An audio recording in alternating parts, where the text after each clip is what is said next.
ये जीवन कहानी उस महान व्यक्ति की है जिनकी स्मृति में यह स्मारक निर्माण किया गया है।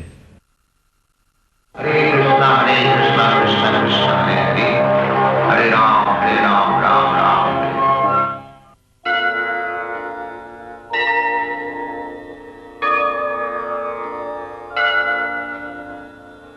संसार दावा नलनी भलोका प्राणाय कारुण्यं घन घनात्मम्। संसार दावा नलनी भलोका प्राणाय कारुण्यं घन घनात्मम्। प्राप्तस्य कल्याण गुणनवस्य वन्दे गुरो श्री चरणारविन्दम्। वन्दे गुरो श्री चरणारविन्दम्। वन्दे गुरो श्री चरणारविन्दम्। वन्दे गुरो श्री चरणारविन्दम्।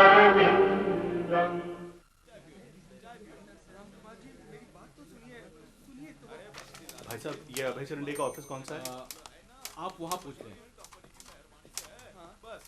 तारो पैसों लगाओ तो पैसों कमाओ। क्या बोल अरे रहे हैं? हमारी बात सुनो तो यहाँ कोई मना अभय नहीं चरंडे का करवाते। ऑफिस कौन सा है? अभय चरंडे का ऑफिस? अभय चरण। हाँ। अरे भाई अभय, हाँ मिल जाएगा। अभय। हाँ जी।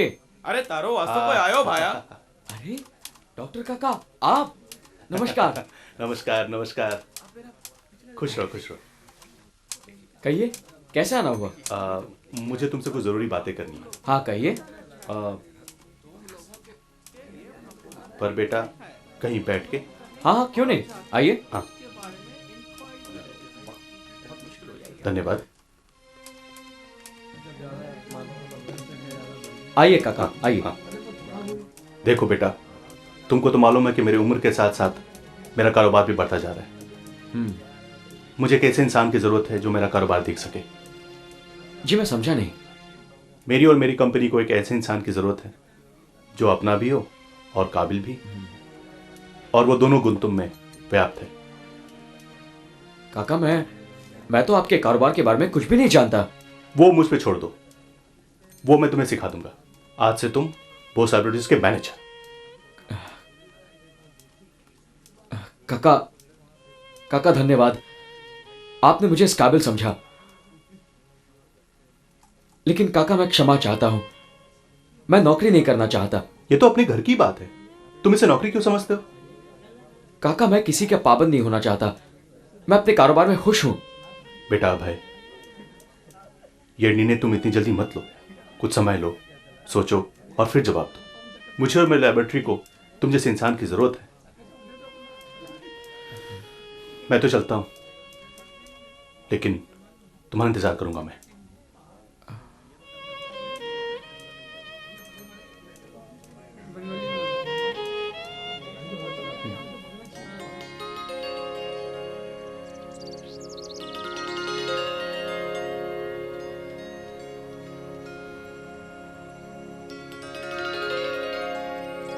गौरमोहन बाबू नमस्कार। अरे बोस बाबू नमस्कार। यहाँ कैसे? तुम्हारी दुकान गया था, बंद देखी तो समझ गया तुम यहीं मिलोगे। अच्छा अच्छा, बैठो। बैठने का समय तो है ना। क्यों शर्मिंदा कर रहे हो गौरमोहन बाबू? मैं तो तुम्ही से मिलने आया। चलो, हमारी याद तो आई। कहो, मैं क्या कर सकता हूं? छोटा सा काम है, बस अभय को मनाना है। अभय को मनाना है? तुम तो जानते हो कि मेरा कारोबार इतना बढ़ गया है कि संभालना मुश्किल हो गया है। मुझे एक भरोसे का आदमी चाहिए जो अपना हो।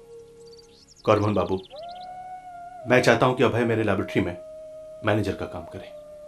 बोस बाबू, अभय और मैनेजर संभाल पाएगा? वो मुझ पे छोड़ दो, बस तुम अभय को मना लो।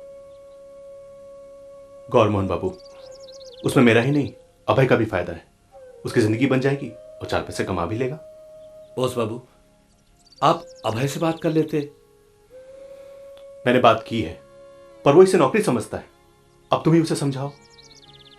अच्छा अच्छा, ठीक है, मैं अभय से बात करता हूं। गौरंगा ने दवाई ली बेटी? हाँ बाबा, ले ली। अब वो आराम कर रहा है। उसने कुछ खाया? नहीं बाबा, कुछ नहीं खाया उसने। अरे अभय! हाँ बाबा, आया। आओ बेटा, भोजन ठंडा हो रहा है। आया। आओ।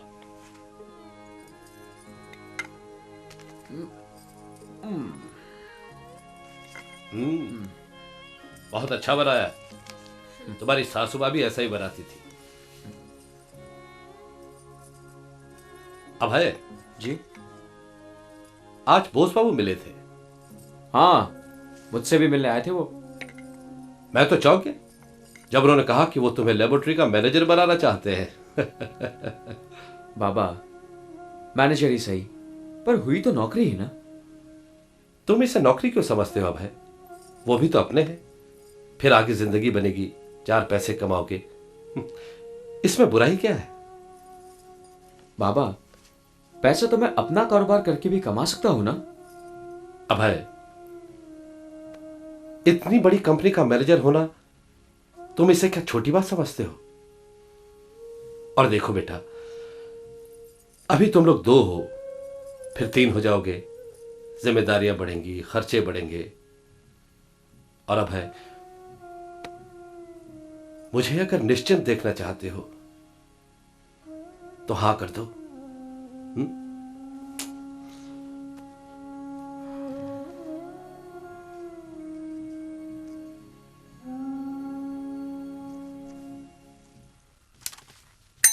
घोष बाबू। जी सर। ये क्या है? इसकी जिम्मेदारी आपकी है या मेरी? जी मेरी सर। काम में लापरवाही मैं बिल्कुल बर्दाश्त नहीं करूंगा, समझे? साहब जी, क्या है? आपसे कोई मिलने आया है। कौन है? अभय चरण दे। अभय? अरे अभय, अभय बेटा। नमस्कार काका। नमस्कार नमस्कार। आओ बेटा, आओ। खुश रहो, खुश रहो। नमस्कार। आप लोग बैठिए, आओ अंदर बैठ के बात करते हैं। अच्छा हुआ तुम आ गए, मैं तुम्हारे बारे में सोच रहा था। आपकी तबीयत कैसी है? ठीक है, बुढ़ापे का असर है। बैठो बैठो बैठो। बाबा कैसे हैं? जी वो ठीक है, उन्होंने आपको नमस्कार कहा है। तो क्या सोचा तुमने? जी काका, मैं आपके साथ काम करने के लिए तैयार हूं, लेकिन मुझे कुछ। तुम उसकी चिंता मत करो, मैं तुम्हें सब समझा दूंगा। आओ, तुमको सबसे मिलाता हूं मैं। जी। आओ बेटा, ये है मुखोपाध्याय बाबू, हमारे पर्सनल असिस्टेंट।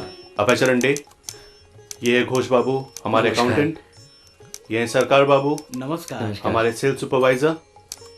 आओ, ये है मुंशी जी, बंदोपाध्याय बाबू। ये है हमारे टाइपिस्ट, नमस्कार। गांगुली बाबू। और ये हैं चट्टोपाध्याय बाबू, हमारे लैब इंचार्ज। नमस्कार। आज से अभय चरण डे हमारी कंपनी के मैनेजर होंगे। आओ, तुम्हें मैं लैब दिखाता हूं। जी।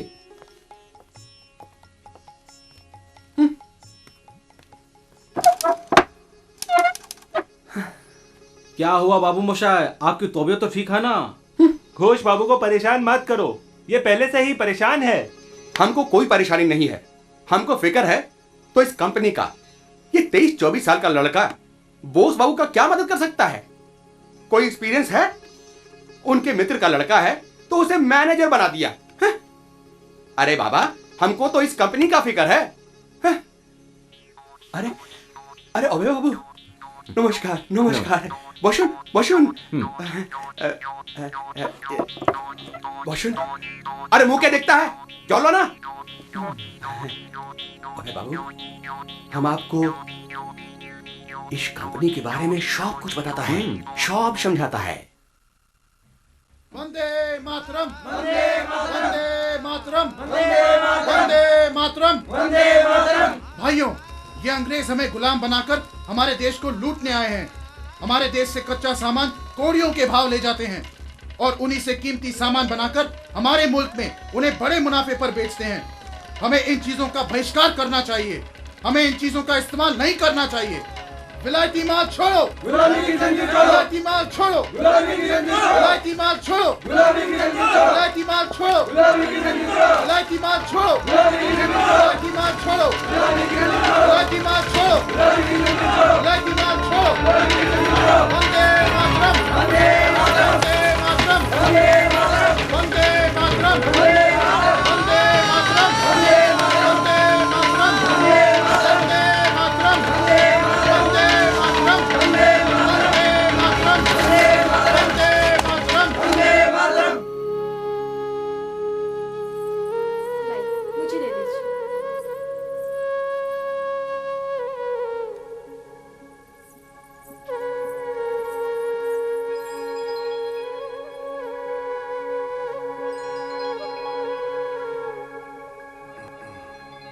बाबा एक बात पूछूं?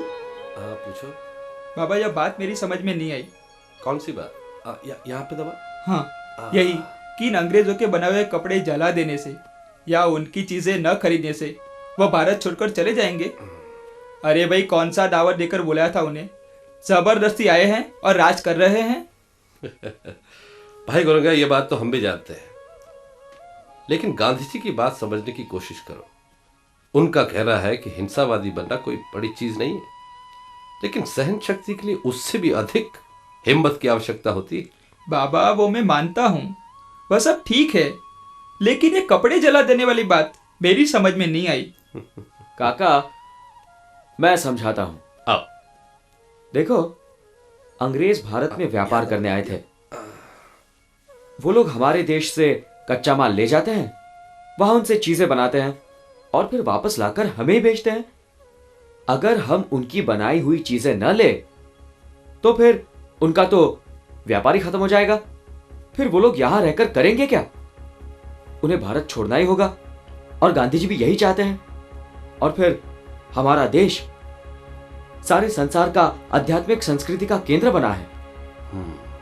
और जब सारा विश्व आज युद्ध और घृणा में डूबा हुआ है, तो हमारा पहला कर्तव्य यह है कि हम उन्हें शांति और अहिंसा का मार्ग दिखाएं।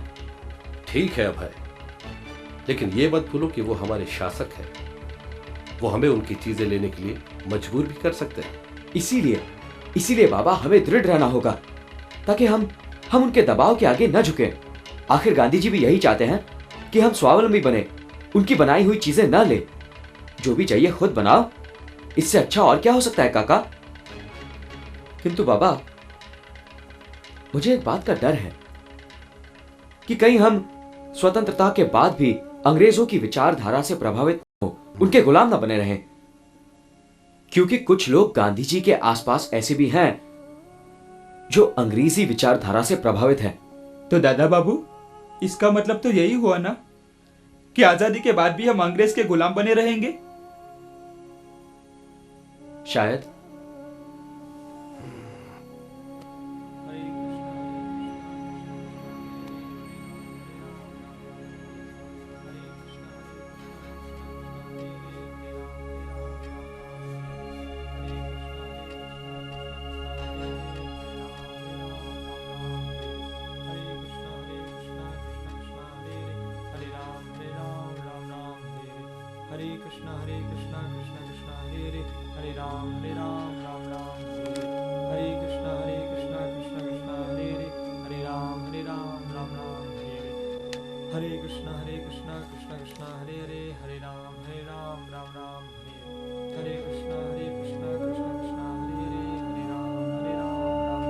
कुछ कहना चाहते हो कृष्ण किंकर?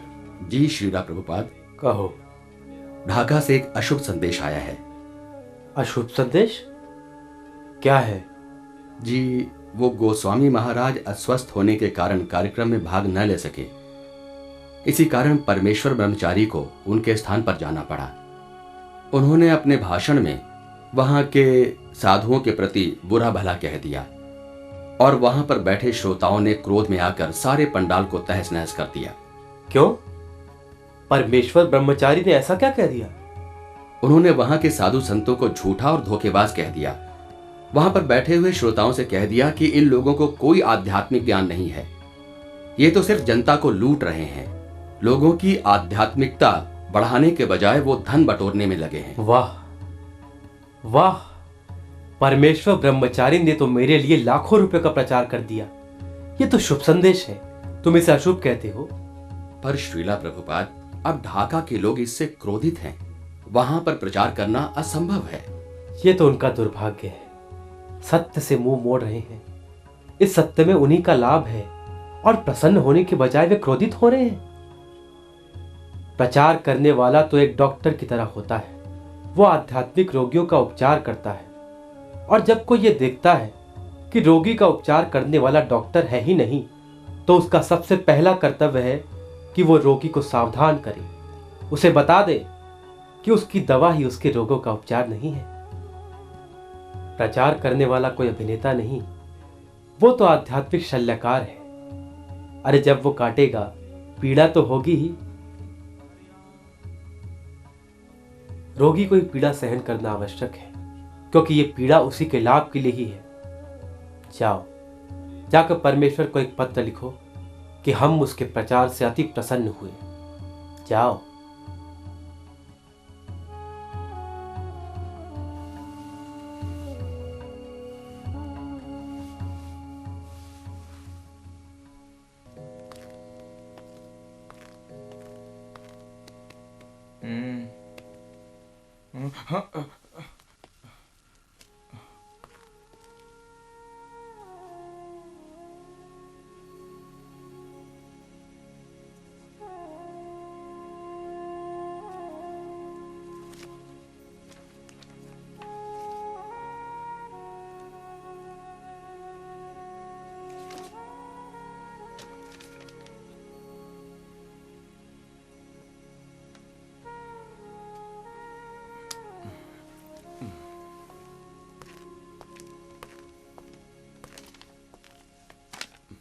ये क्या है? ये टीए बिल है। वो तो मैं भी जानता हूं, लेकिन डिटेल्स कहां है? देखिए, मैंने कल भी कहा था कि जब तक सारी डिटेल्स मुझे नहीं मिलती मैं साइन नहीं करूंगा। कहा था ना आपसे।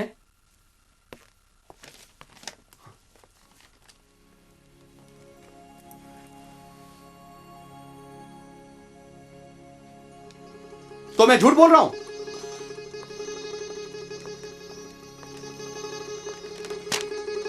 इसका मतलब यह है कि सब झूठ बोल रहे हैं, कोई कहीं गया ही नहीं और हम यूं ही टीए बिल पेश कर रहा है। यानी कोई ऑफिस का आदमी काम ही नहीं करता, सारा ऑफिस का काम तो आप कर रहे हैं और हम सब बेकार बैठे हैं। देखिए घोष बाबू, चिल्लाइए मत। मैं सब जानता हूं कौन क्या काम करता है। मुझे सिर्फ कौन कहां किस काम से किस तारीख को गया था उसके सारे डिटेल्स चाहिए, वो भी सारे बिल्स और टिकट के साथ। उसे कहते हैं टीए बिल। वो सारे डिटेल्स मैं कहां से लाऊं? घोष बाबू। जी घोष बाबू। आप अंदर आइए। जी आया।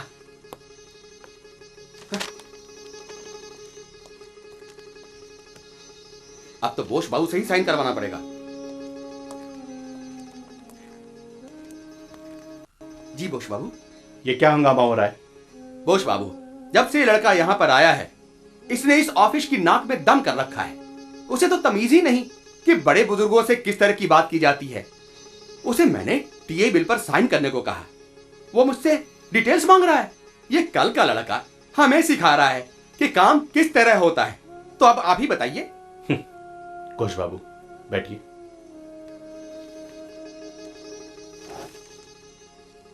कौन कह रहा है ये मत देखिए, क्या कह रहा है ये सुनिए। घोष बाबू, जिसको आप कल का लड़का कह रहे हैं, उसने देखते ही देखते हमारे लैबोरेटरी को कहां से कहां तक पहुंचा दिया। ये तो आपको पता है।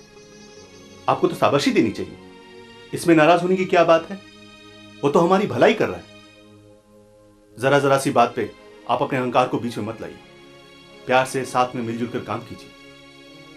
घोष बाबू, सम्मान उसी को मिलता है जो सम्मान देना चाहता है। जाइए उसे डिटेल्स दे दीजिए और हां, आपस में सुलह कर लीजिए। जाइए।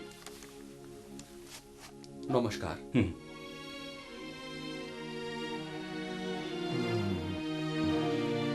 अभय बाबू, मैं क्षमा चाहता हूं। अरे अरे, ये क्या कह रहे हैं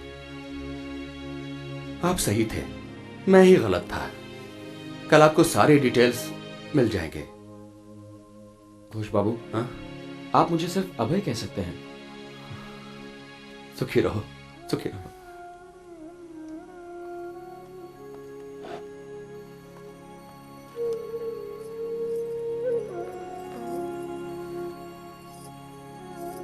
सब कुछ रख लिया ना बेटी? जी बाबा। कुछ भूली तो नहीं हो? नहीं बाबा। अरे अगर कुछ भूल भी जाओगी तो मैं भिजवा दूंगा। जी। बंद कर लो, ढंग से बंद कर लो अच्छी तरह। हाँ? गौरंगा जी। ये सामान ले जाओ। जी बाबा। अरे बहुमत तैयार हो गई? ध्यान से। हाँ जी। बेटी देखो मैं तुम्हारे लिए क्या लाया हूं। जगन्नाथ जी। हाँ, इन्हें अपने पास रख लो बेटी। जी बाबा। ये तुम्हारी रक्षा करेंगे। बाबा, दादा बाबू आ गए। अच्छा अच्छा, चलो बेटी, अब है क्या, आओ।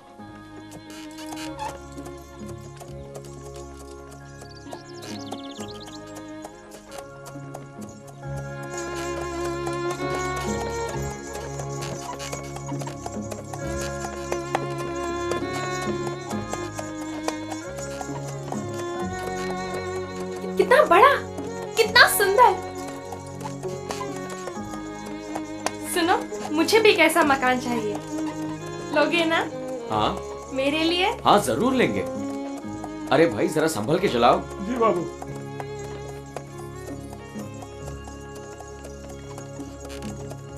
अगली बार मैं माँ और बाबा के यहाँ मोटर में ही जाऊंगी। मुझे एक मोटर भी चाहिए।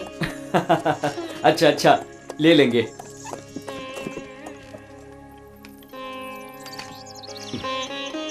आ जाओ, संभल के। अरे राधा बेटी, आओ आओ। अरे सोपन, आके सामान लेके जाओ। प्रणाम। जीते रहो। आओ भीतर आओ। जी। आओ बेटा, राधा बेटी को अंदर ले जाओ। आओ बेटा बैठो। आओ। और सुनाओ, गौर मोहन बाबू कैसे हैं? जी अच्छे हैं। आपको नमस्कार कहा है।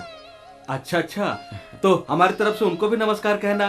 जी अच्छा। लो पानी पियो।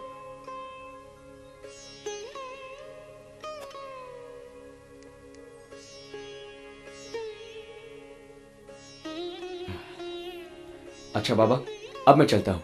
अरे इतनी जल्दी? अरे बेटा थोड़ा देर रुको ना, फिर चले जाना। जी नहीं, अभी थोड़ा काम है, फिर कभी आऊंगा। अच्छा। बेटी राधा, देखो अभय जा रहे हैं। अच्छा बाबा। अच्छा जीते रहो। आप जा रहे हैं? हाँ, बहुत काम बाकी है, फिर कभी आऊंगा। अपना ध्यान रखना। सुनिए, आपको याद है ना? क्या? लो, आप तो भूल ही गए। क्या? मुझे एक बड़ा मकान और एक मोटर चाहिए। ओ, अच्छा अच्छा, याद है याद है। रास्ते में आपको कोई कष्ट तो नहीं हुआ? नहीं, सब प्रभु की कृपा है। आइए।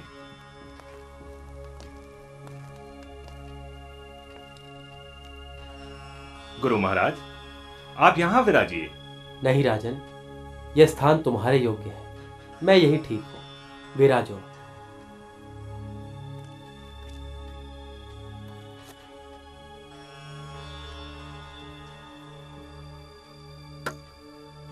राजकुमार कहाँ है? भीम सिंह। जी महाराज। राजकुमार से कहो गुरु महाराज पधारे हैं। जो आगे महाराज। तुम यहाँ खड़े क्यों हो? गुरु महाराज। संकोच मत करो, विराजो।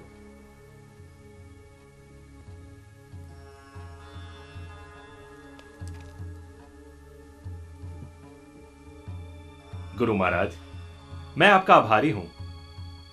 आपकी शिक्षा के कारण मेरा पुत्र राजपाट संभालने के योग्य हो गया है। सब प्रभु की कृपा है राजन। राजकुमार,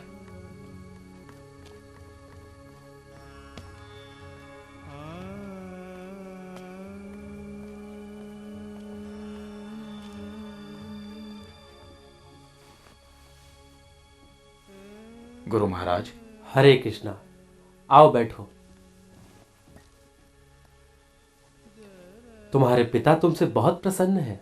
सब आप ही की कृपा है गुरु महाराज। राजपाट संभालने के बाद गुरु महाराज को भूल तो नहीं जाओगे? गुरु महाराज, आप ही ने सिखाया है कि हमारा कुछ भी नहीं, सब परमेश्वर का है। तो तुम्हें इस बात का विश्वास हो गया? मेरा विश्वास तो उसी दिन अटूट हो गया था जब आपने मुझे समझाया था कि ये कुर्सी, ये टेबल और ये महल किसी ने बनाया है, तो ये धरती, आकाश, चांद, सितारे, पेड़, पर्वत और हम सबको भी किसी ने बनाया होगा, और वो है परमेश्वर, जो सृष्टिकर्ता, अनुरक्षक और विनाशक है। सुंदर, अति सुंदर। आज मुझे विश्वास हुआ कि मेरी मेहनत असफल नहीं हुई। वास्तव में तुम्हारा पुत्र राजपाट संभालने के योग्य हो गया। ये सब आपकी कृपा है। गुरु महाराज, मेरे कुछ मेहमान आने वाले हैं। बेटा जी। गुरु महाराज विश्राम करेंगे जी। तुम गुरु महाराज को ऊपर ले जाओ जी। बहुत और तुम भी तैयार होकर आओ, अंग्रेज आते ही होंगे। जी। हरे Krishna.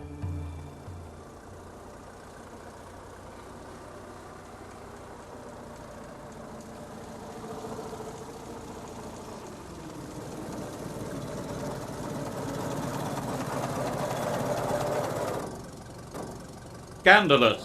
Look at this place. No cars, no carriages, no trams, no people. I've never seen anything like it, sir. Not a single Indian clerk showed his face in court today. In my 20 years as a judge, I've never had to close court due to lack of staff. It's ridiculous. What did they call this strike for anyway? I believe it's in protest at the Prince of Wales' visit to India, sir. Fiddlesticks. Hardly an excuse to grind Calcutta to a halt, is it?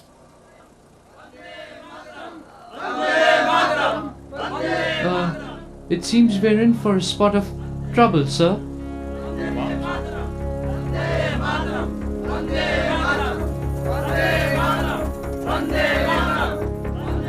Sergeant, just hop out and see what they want, will you? Yes, sir.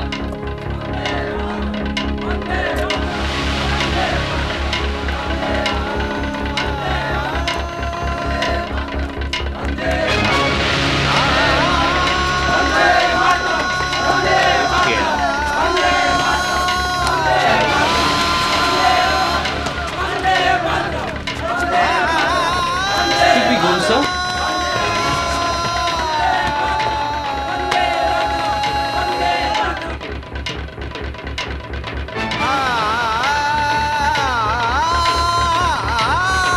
All right, Sergeant, come back. We'll go another way.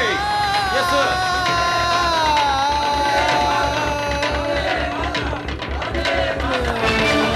Behind you, Sergeant.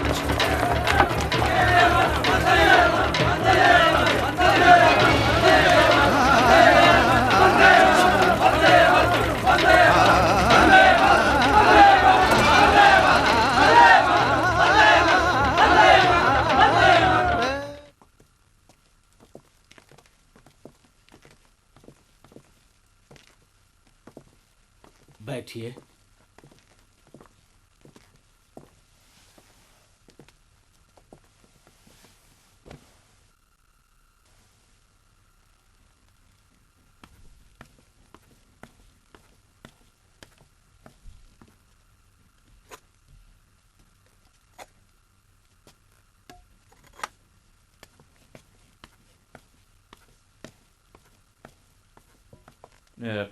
What time do you make it, Roland?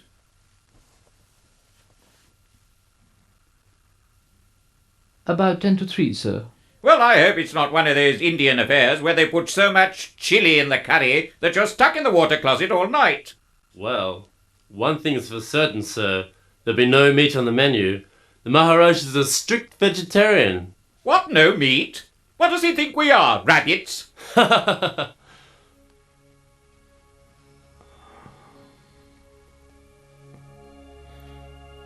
Hare Krishna. Look at that fellow. He's completely bald. Well, not completely, sir. Oh, you mean the ponytail? I say, what a bizarre hairstyle.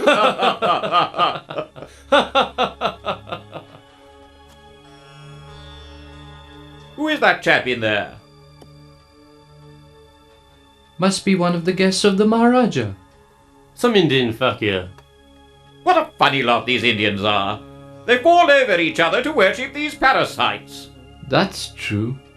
Well, they think that they get some merit in the next life if they serve those parasites.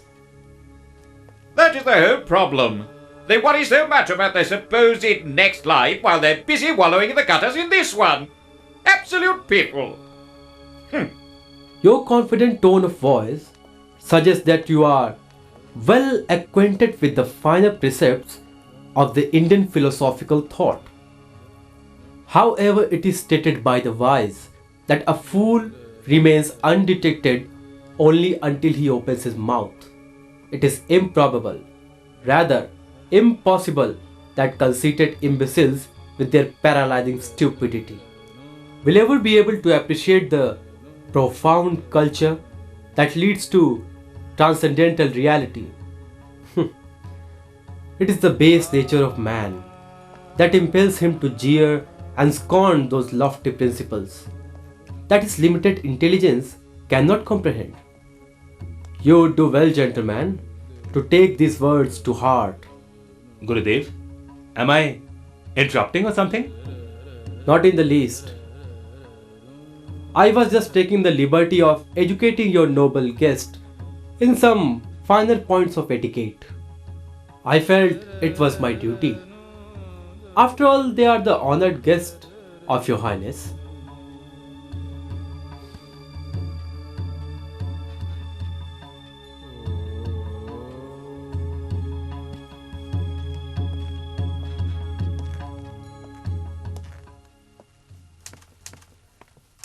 Chattopadhyay babu. जी manager babu. ये letters type करवा कर जल्द किससे? से जल्द भिजवा दीजिएगा, ठीक है? अच्छा, शाम तक भिजवा दो तो ठीक रहेगा? नहीं नहीं नहीं नहीं, अभी इसी वक्त। अच्छा ठीक है, भेजता हूँ। मुंशी जी, देखिए मैंने ये सब बिल्स हाँ। तैयार कर रखे हैं, बहुत आप अच्छा। जरा इसका हिसाब देख लीजिएगा, मैं बाद में आकर देख लेता हूँ। घोष बाबू, हाँ? आप ये जरा लेटर्स बाद में टाइप करवा के लीजिए। अच्छा अच्छा। देखो चट्टोपाध्याय बाबू, इस बार हमारे लैब से भेजे ठीक हुए है। सैंपल ठीक नहीं रहे, इनको आप दोबारा चेक करवा लेना, मैं देखता हूँ।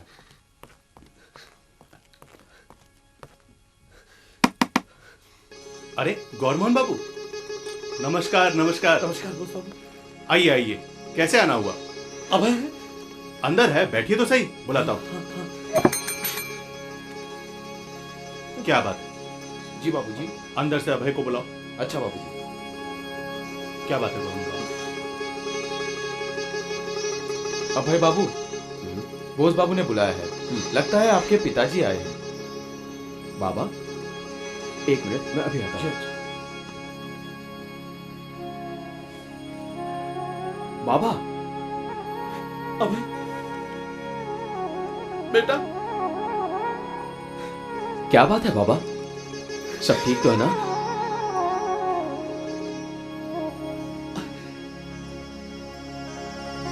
अभय, तुम पिता बन गए बेटा, तुम्हें लड़का हुआ है। उफ, ये भी कोई तरीका है खुशखबरी सुनाने का? थोड़ी देर के लिए तो मैं भी डर गया था। मुबारक हो बेटा। तपन, रसगुल्ला लेके और सबको बांट दो, आज तो मैं भी दादा बन गया हूँ। मुबारक हो गौरमोहन बाबू। हाँ, गौरमोहन बाबू, आइए आइए। जीते रहो बेटा, जीते रहो। जाओ अंदर जाके लड़का देखो, हाँ। बहुत सुंदर है तुम्हारी तरह। और सोपन, रसगुल्ला लाओ बेटा। आइए बैठिए। और सब ठीक है ना? हाँ सब ठीक है। वो जी है? अंदर है। राधा रानी तो ठीक है? हाँ राधा ठीक है। हाँ हाँ लाओ। ठाकुर जी की कृपा से हम नाना बन गए हैं। और मैं दादा। लीजिए।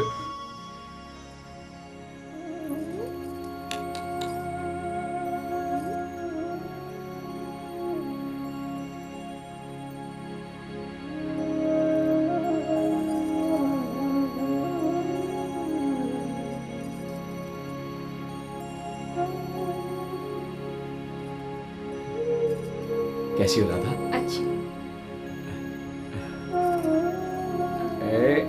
आओ। ओहो। ओलुलु।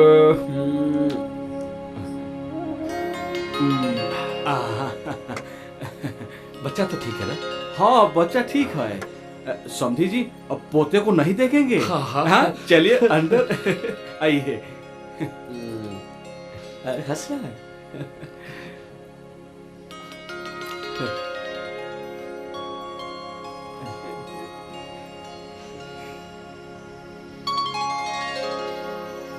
बाबा दादा बाबू आ गए, वो और बच्चे को लेकर। पुरानी बातों में समय का ध्यान ही नहीं रहा। अब है खुश हो बेटी। देखिए अले अले अले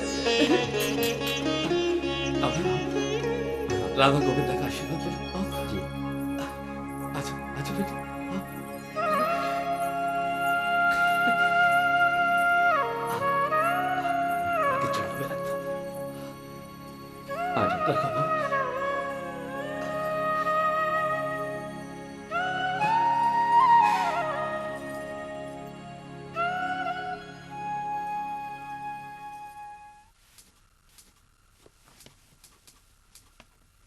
नमस्कार मैनेजर बाबू। अरे नरेन आओ बैठो। अरे कहाँ हो भाई, आजकल नजर ही नहीं आते। भाई हम तो तुम्हारे सामने हैं। अच्छा नरेन 2 मिनट। हाँ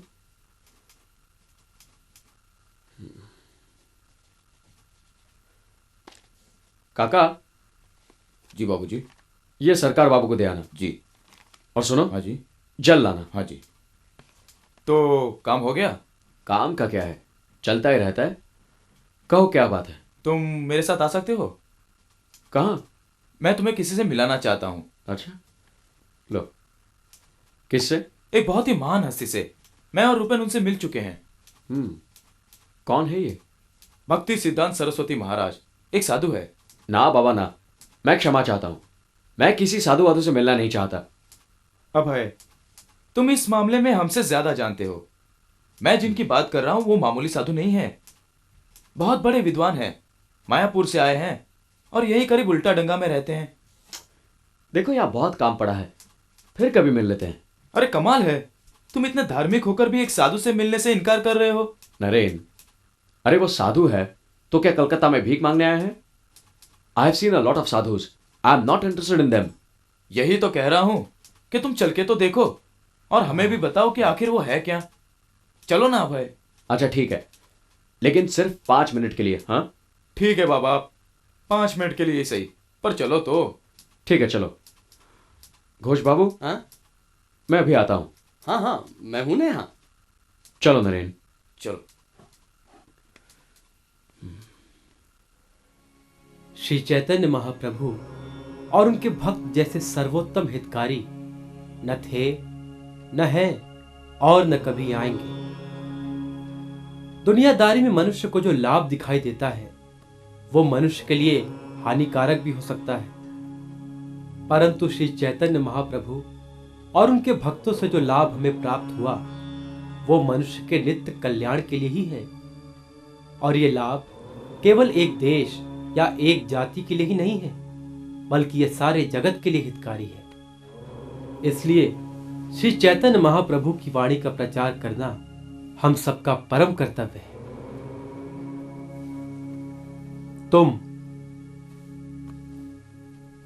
तुम पढ़े लिखे हो, तुम श्री चैतन्य महाप्रभु की वाणी का प्रचार क्यों नहीं करते? जी मैं? हाँ तुम जाओ, दुनिया के कोने कोने में प्रचार करो, यही तुम्हारा परम कर्तव्य है। जी मैं क्षमा चाहता हूं, लेकिन आज के इस वातावरण में हमें सुनेगा कौन, जबकि देश का बच्चा, बूढ़ा, जवान, हर कोई देश को आजाद कराने में लगा हुआ है। तुम ठीक कहते हो, देश को स्वतंत्र कराना भी एक कर्तव्य है, किंतु ये परम कर्तव्य नहीं। तुम क्या समझते हो, अंग्रेजों से स्वतंत्रता पाकर तुम स्वतंत्र हो जाओगे? राज करने वाले बदल जाएंगे, किंतु राजनीति नहीं बदलेगी। मैं जिस स्वतंत्रता की बात कर रहा हूं, वो राजनीतिक सीमाओं के बंधन से मुक्त है। इस भौतिक जगत की हर चीज अस्थायी है, केवल कृष्ण भक्ति ही नित्य सत्य है। मनुष्य का बनाया हुआ राजनीतिक नियम कभी भी मनुष्य के लिए लाभकारी नहीं हो सकता। ये वैदिक शास्त्र और गुरु शिष्य परंपरा का अभिनिर्णय है। और जब मनुष्य अपने नाशवान भौतिक शरीर और जन्मभूमि को ही पूज्य समझने लगता है, तब वो मिथ्या धारणा में खो जाता है। और इस संसार का हर नेता उसे इस मिथ्या धारणा से बाहर आने ही नहीं देता। मनुष्य तो क्या, हर जीव का स्वरूप केवल नित्य कृष्णदास का है। इसलिए मनुष्य का परम कर्तव्य है कि वो इस बात को समझे और औरों को समझाए। कृष्ण भक्ति को भारतीय राजनीतिक परिवर्तन के लिए प्रतीक्षा की आवश्यकता नहीं। कृष्ण भक्ति का प्रचार इतना आवश्यक है कि यह किसी के लिए रुक नहीं सकता। इसलिए तुम्हारे जैसे पढ़े लिखे युवक को इस बात को समझना और औरों को समझाना बहुत ही आवश्यक है। अच्छा, अब इस सभा को हम यही समाप्त करते हैं। हरे कृष्ण। अब आप लोग मेरे साथ बोलिए, हरे कृष्ण कृष्ण कृष्ण हरे हरे, हरे कृष्ण कृष्ण कृष्ण हरे हरे, हरे राम राम राम हरे हरे, हरे राम राम हरे हरे।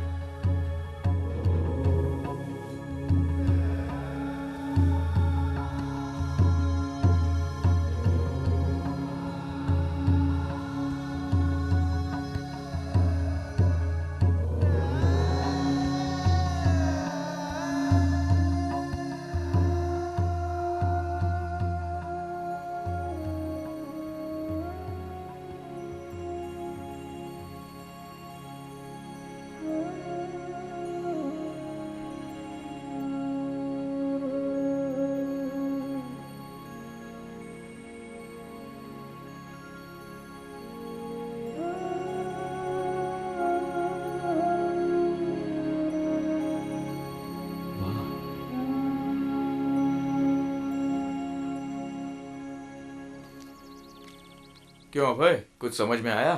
हाँ, श्री चैतन्य महाप्रभु की वाणी बिल्कुल सही हाथों में है। हाँ, तुम बिल्कुल ठीक कह रहे हो। अब तो उन्हें जाकर मिलना ही होगा। और मैं तो कहता हूँ नरेन कि ये सब ये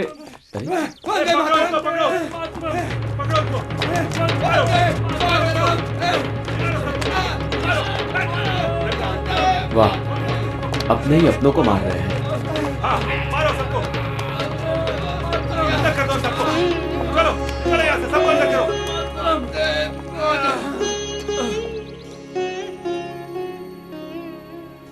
तुम क्या समझते हो, अंग्रेजों से स्वतंत्रता पाकर तुम स्वतंत्र हो जाओगे? राज करने वाले बदल जाएंगे, किंतु राजनीति नहीं बदलेगी।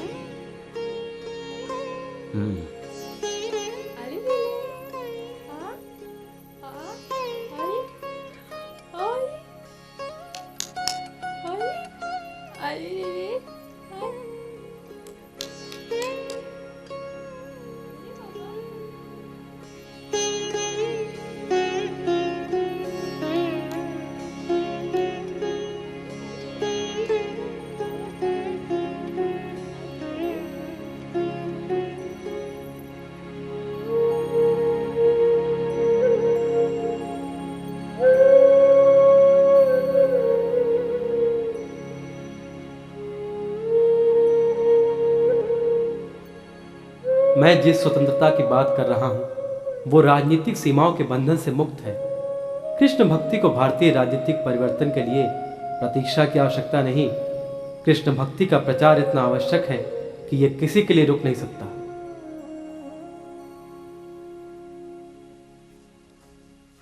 हरे कृष्ण कृष्ण कृष्ण हरे हरे हरे राम नमस्कार। नमस्कार। राम राम नमस्कार। नमस्कार। कहिए। अब मैं आपके गुरु महाराज से मिलने आया हूँ। क्षमा करना, आप देर से आए। गुरु महाराज तो आज सुबह ही जगन्नाथपुरी को प्रयाण कर चुके हैं। ओह।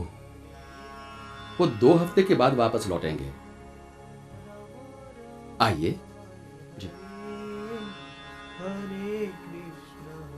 बैठिए। जी। मैं प्रसाद लेकर आता हूँ। जी अच्छा। हरे राम राम राम हरे हरे हरे कृष्ण कृष्ण कृष्ण हरे हरे हरे राम राम राम हरे हरे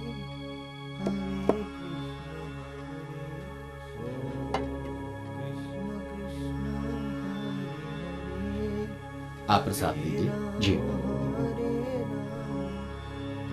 आपके गुरु महाराज बहुत ज्ञानी हैं। कल मैं उनकी बातों से बहुत प्रभावित हुआ, इसलिए आज उनसे मिलने चला आया। हाँ, मेरे गुरु महाराज केवल ज्ञानी ही नहीं, वे नम्र, विशाल हृदय और दयावान भी हैं। और वे श्री चैतन्य महाप्रभु की वाणी के प्रचार के लिए दृढ़ निश्चय हैं। और उन्हीं की प्रार्थना से श्री जगन्नाथ जी ने मेरे गुरु महाराज को उनके घर में पैदा किया, ताकि इस कार्य को आगे बढ़ाया जा सके। मैंने सुना है कि उनके पिताजी डेप्यूटी मैजिस्ट्रेट थे। हाँ हाँ, ठीक सुना है तुमने। और वास्तव में उनका नाम था केदारनाथ दत्त, जो बाद में कृष्ण गुरु से दीक्षा लेकर श्रील भक्ति विनोद ठाकुर बन गए। आजकल ऐसे बहुत ही कम पढ़े लिखे व्यक्ति मिलते हैं जो वैष्णव धारा विचार को अपनाते हैं। इस अंग्रेजी शिक्षा के कारण ही ये लोग अपनी ही संस्कृति से घृणा करने लगे हैं। लेकिन श्रीला भक्ति विनोद ठाकुर केवल वैष्णव ही नहीं बने, परंतु अंधविश्वास से पैदा होने वाले भ्रम को दूर करके वैष्णव विचारधारा को स्थायी करने का प्रयत्न किया। वैदिक विचारधारा के महत्व को स्थापित करने के लिए उन्होंने सारे विरोधियों से एक बहादुर योद्धा की तरह युद्ध किया। इसी कार्य को हमारे गुरुदेव आगे बढ़ा रहे हैं। सन 1911 की बात है। कृष्ण कृष्ण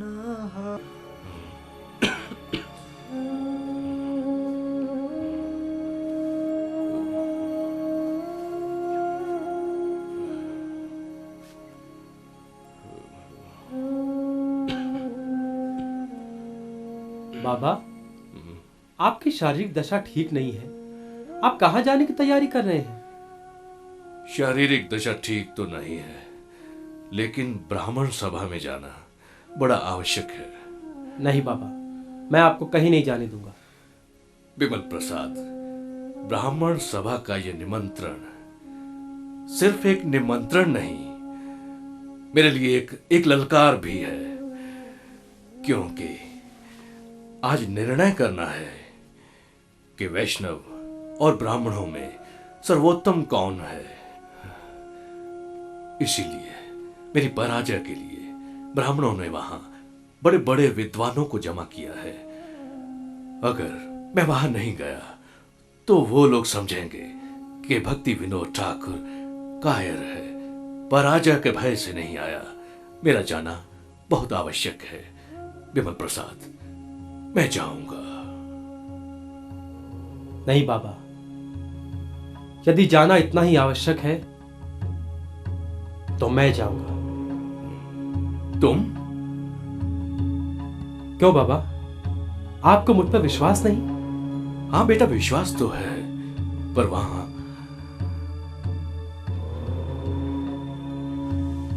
बाबा, गुरु महाराज और आपके आशीर्वाद से मैं श्री चैतन्य महाप्रभु के गॉड वैष्णव संप्रदाय को सर्वोत्तम साबित करने के लिए सारे संसार के विद्वानों का सामना कर सकता हूं। बस केवल आप आशीर्वाद दीजिए। तो जाओ बेटा, मेरा आशीर्वाद तुम्हारे साथ है। विजय भव।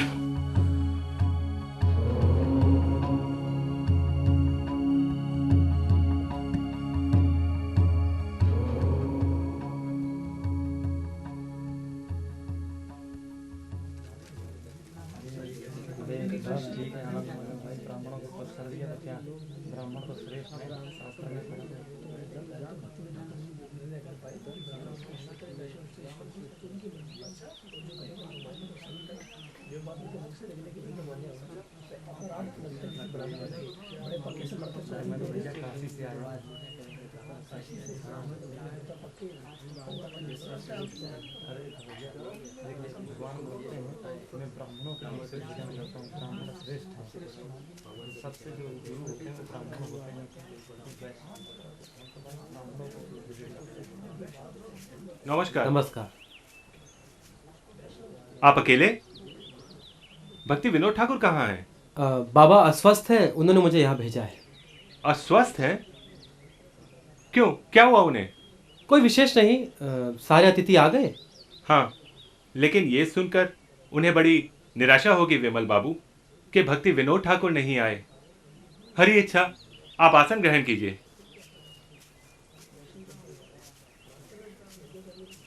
कुछ सुना तुमने?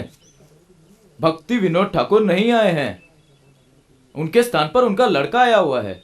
यही एक अड़चन थी जो हट गई। अरे अड़चन कैसी, वे तो भय से नहीं आए हैं। देखो कैसे बड़े बड़े विद्वान लोग बैठे हुए हैं। भक्ति विनोद ठाकुर भी किसी से कम नहीं। वैदिक शास्त्र का इतना ज्ञान है कि अच्छे अच्छे घुटने टेक देते हैं। भाई वो आते तो बड़ा मजा आता। चलो इन्हीं को सुन लेते हैं। चलो विराजिए।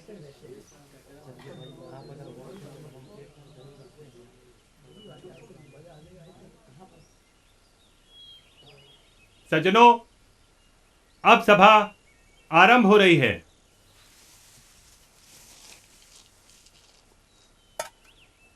माननीय सज्जनों, धन्यवाद। आप लोगों ने जो यहां आने का कष्ट किया है उसके लिए हमारी सभा आप लोगों की आभारी है। सज्जनों, आप तो जानते हैं कि सभा का आयोजन ब्राह्मण और वैष्णवों के बीच मतभेद को दूर करने के लिए किया गया है और इस सभा के मुख्य वक्ता श्री भक्ति विनोद ठाकुर अस्वस्थ होने के कारण नहीं आ सके, परंतु उनके स्थान पर उनके पुत्र श्री विमल प्रसाद पधारे हैं और अब इस सभा का प्रारंभ मैं उन्हीं से करता हूं। विमल बाबू पधारिए।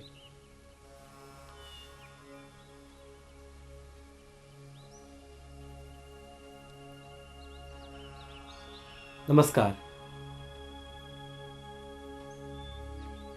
मेरे पिताजी श्री भक्ति विनोद ठाकुर के अस्वस्थ हो जाने के कारण ही मैं यहां उपस्थित हुआ हूं और आशा करता हूं कि आप सब लोग मुझे स्वीकार करेंगे। भारतवर्ष की उत्तरी दिशा में हिमालय की चोटी से लेकर दक्षिण की कन्याकुमारी तक जो ये पवित्र भूमि है वो आध्यात्मिक विकास के लिए सर्वोत्तम है और इस आध्यात्मिक विकास के जो मार्गदर्शी हैं वही ब्राह्मण कहलाते हैं। महाभारत में तो लिखा है कि धरती के मनुष्य तो क्या, सर्वलोक के देवता भी इन्हें प्रणाम करते हैं।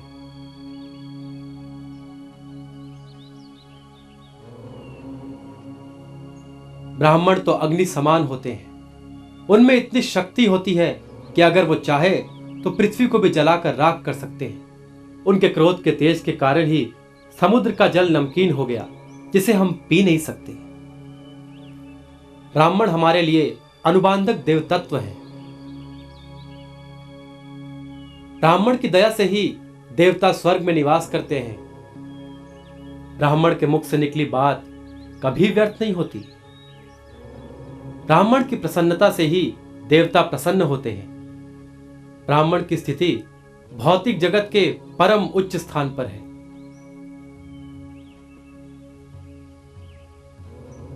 इसमें कोई शंका नहीं कि ब्राह्मण सत्कर्मी है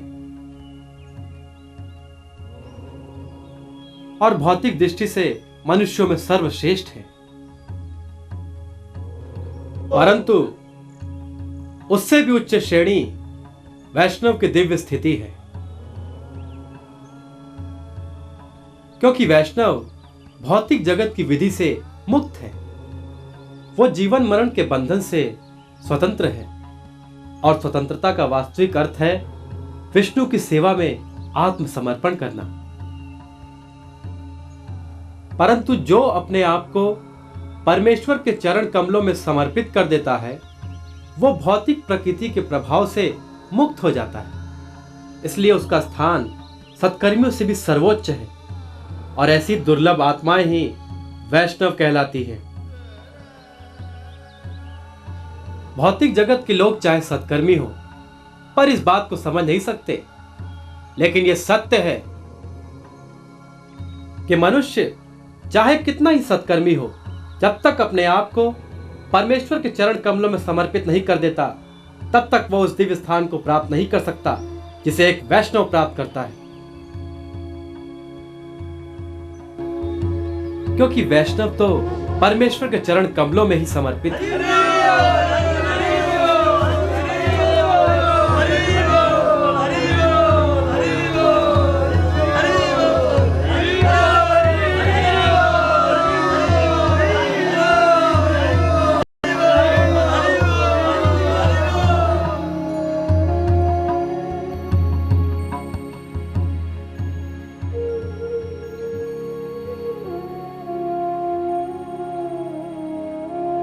ये क्या, आप तो रोने लगे।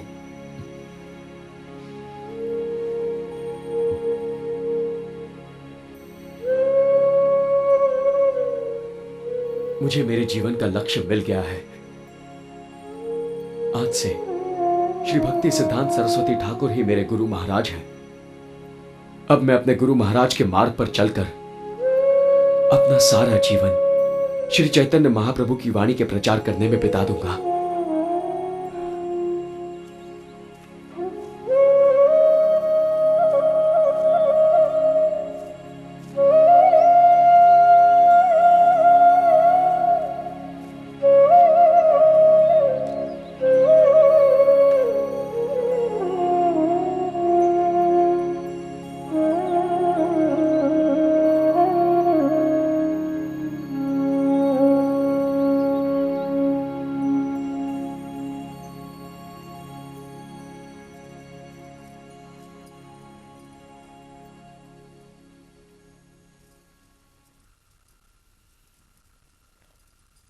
आप ठीक तो है ना?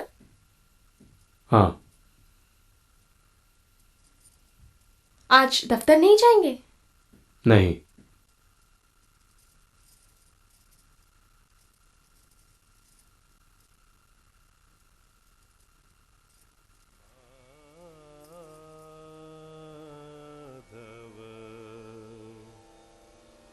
बहुत मिन्नते करो तो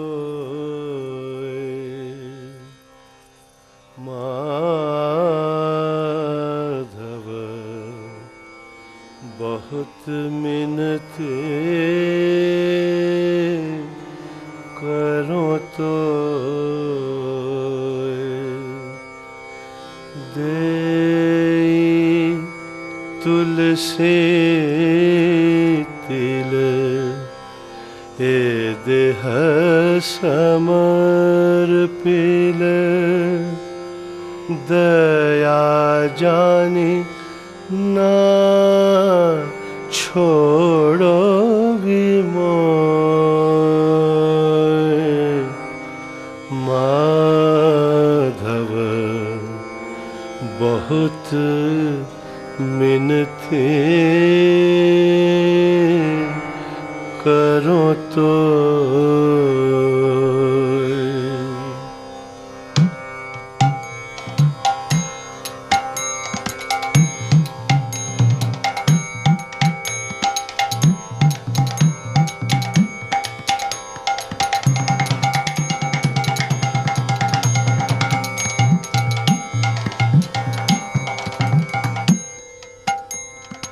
माधव, बहुत मिन्नते करो तो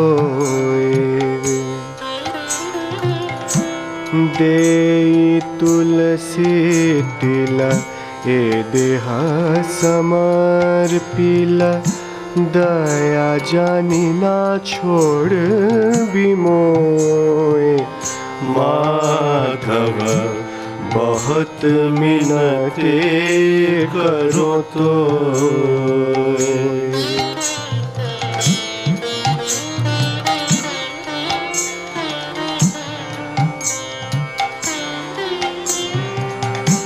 गणित दोष गुण लेश न पाववी गणित दोष गुण लेश न पाववी तुहु जब करव विचार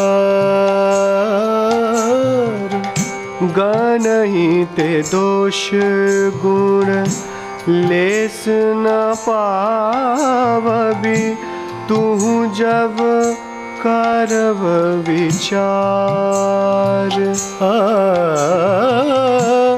तुहु जगन्नाथ जगत कहायसे तुहु जगन्नाथ जगत कहायसे जग बाहिर नह छार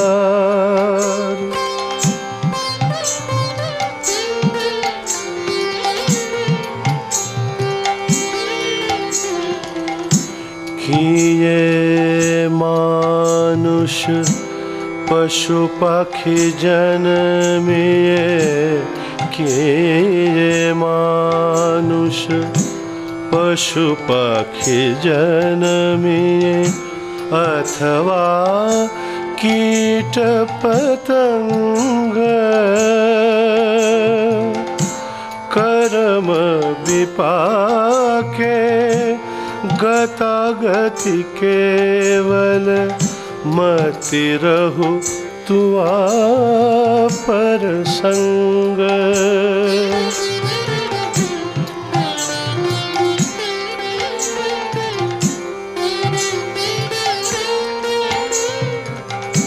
वनय विद्यापति अतिशय कातर तरयित यहाँ भव सिंधु तू आपद पल्लव करी अवलंबन तिलक देह दीनबंधु तिलक देह दीनबंधु तिलक देह दीनबंधु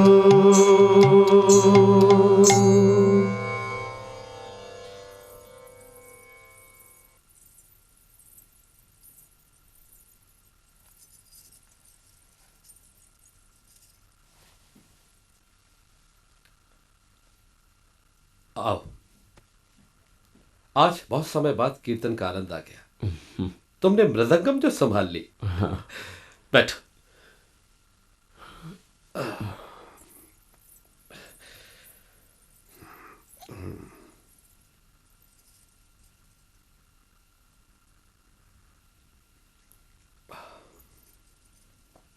आप चलेंगे? नहीं।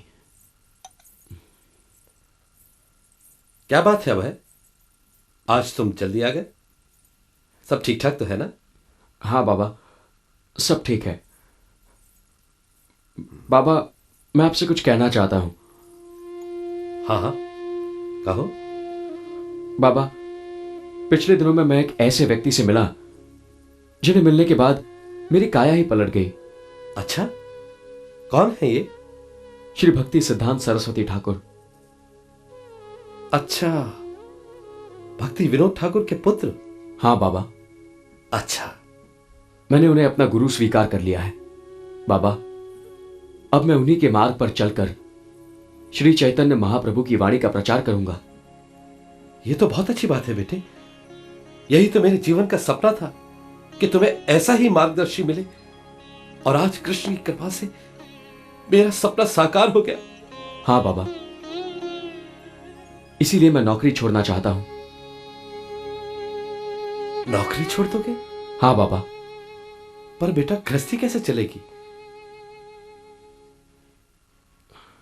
यह भी तो तुम्हारा कर्तव्य है। जानता हूं बाबा, मैं इस कर्तव्य का भी पालन करूंगा। मैं बिजनेस करूंगा। लेकिन बेटे, बिजनेस के जमते जमते में भी समय लगेगा, फिर धन की आवश्यकता होगी ना। बाबा, आप ही तो कहते थे कि सच्चे दिल से कोई भी कार्य करने की सोचो तो कृष्ण खुद मार दिखाते हैं। कृष्ण मुझे मार दिखाएंगे। बाबा, आप चिंतित मत होइए, प्रार्थना कीजिए मैं अपने कार्य में सफल हो जाऊं। मुझे आशीर्वाद दीजिए बाबा।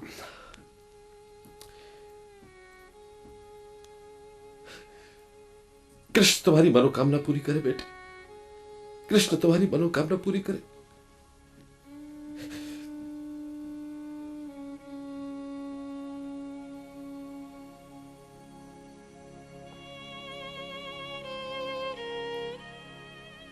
कुछ कष्ट है तुम्हें? किसी ने कुछ कह दिया? तुम मुझे छोड़ना क्यों चाहते हो? बोस काका, ना ही मुझे कुछ कष्ट है और ना ही किसी ने कुछ कहा है, लेकिन काका मैं जो कार्य करने जा रहा हूं वो नौकरी करते हुए करना संभव नहीं है। अभय, मैंने तुम्हें कितनी बार समझाया, यह नौकरी नहीं है। तुम इसे नौकरी क्यों समझते हो? लेकिन काका, यहां पर समय तो देना पड़ता है ना। पर तुम करना क्या चाहते हो?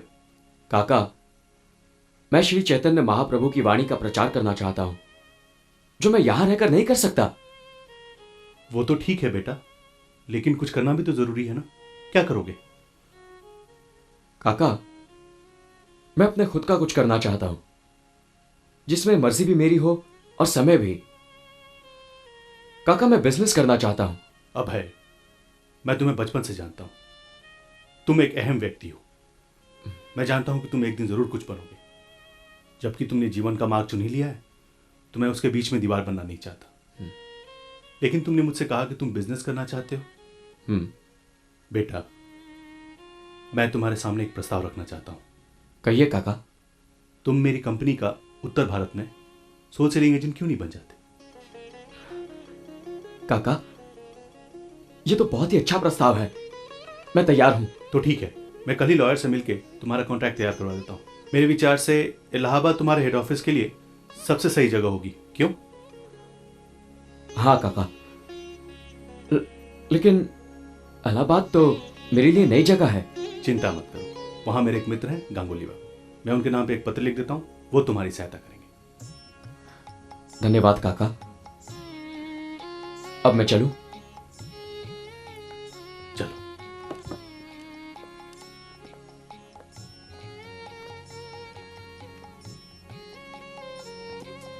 आज आप सबों से मैं कुछ कहना चाहता हूं।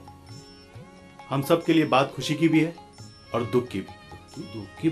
दुख की बात यह है कि आज से अभय हमारे साथ काम नहीं करेगा। लेकिन खुशी की बात यह है कि हमारे उत्तर भारत शाखा में हमारी कंपनी का काम अभय संभालेगा।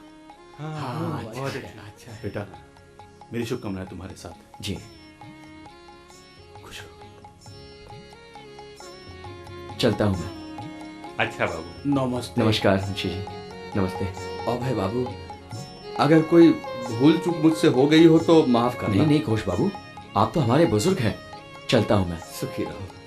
नमस्कार। अच्छा काका,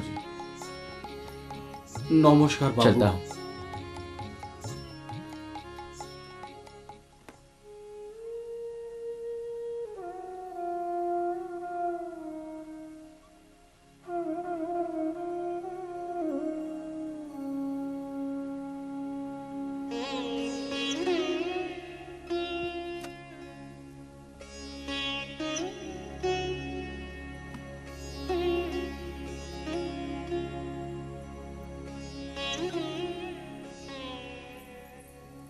राधा, देखो राधा, इतना चिंतित होने की आवश्यकता नहीं है। जैसे ही मेरा बिजनेस जम जाएगा, मैं तुम सब लोगों को बुला लूंगा। मैं थोड़े ही ना वहां अकेले रहने के लिए जा रहा हूं। और पहुंचते ही चिट्ठी लिख दूंगा। हाँ, तुम अपना और बाबा का ख्याल रखना। बाबा अकेले हो जाएंगे, पहली बार उनको अकेला छोड़ रहा हूं ना।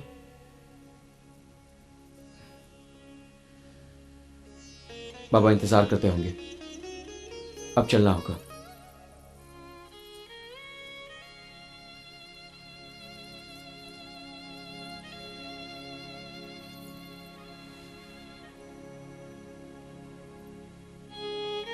कृष्ण, अभय की रक्षा करना, उसके लक्ष्य को पूरा करना।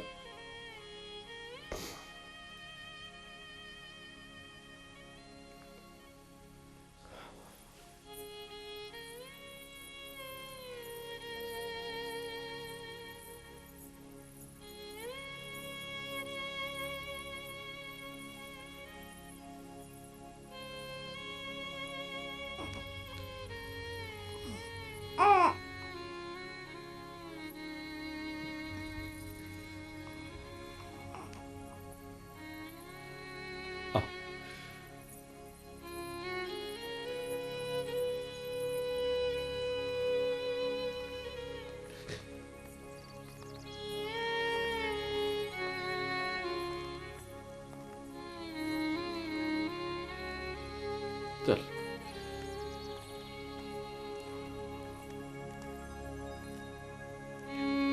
प्रणाम।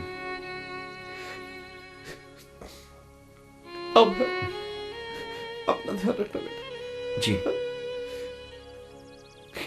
आप भी बाबा। खुश खुश हो बेटा, यहाँ की जी। चिंता मत कर। हाँ?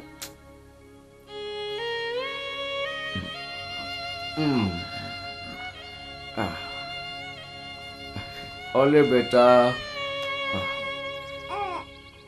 इसका ध्यान रखना।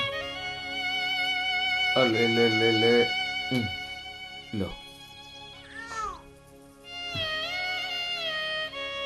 चलता हूं। अच्छा काका।